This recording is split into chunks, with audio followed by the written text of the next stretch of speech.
या नवी मुंबईच्या मार्केटमध्ये स्थलांतरित होत असताना मुंबईमध्ये ज्या पद्धतीने आम्ही राहत होतो,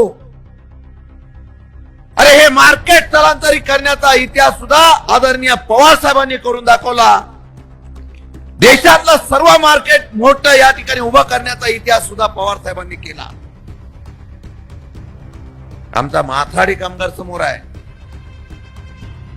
आमच्या गाळ्यामध्ये आम्ही राहत होतो. माथाडी कामगारांना घर सुद्धा कोणी दिलं असेल तर आमच्या पवार साहेबांसारख्या दैवताने दिलं, याचा आम्हाला विचार पडला नाही पाहिजे.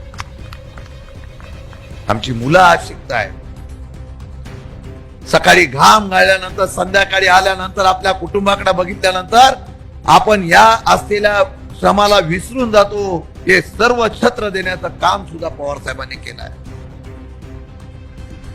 जोपर्यंत पवार साहेबांचा पाठबळ होतं, जोपर्यंत पवार साहेब पाठीमागे होते, तोपर्यंत या बाजाराकडे, या मार्केटकडे कोणाची वाटली आणि नजरेने बघण्याची ताकद नव्हती.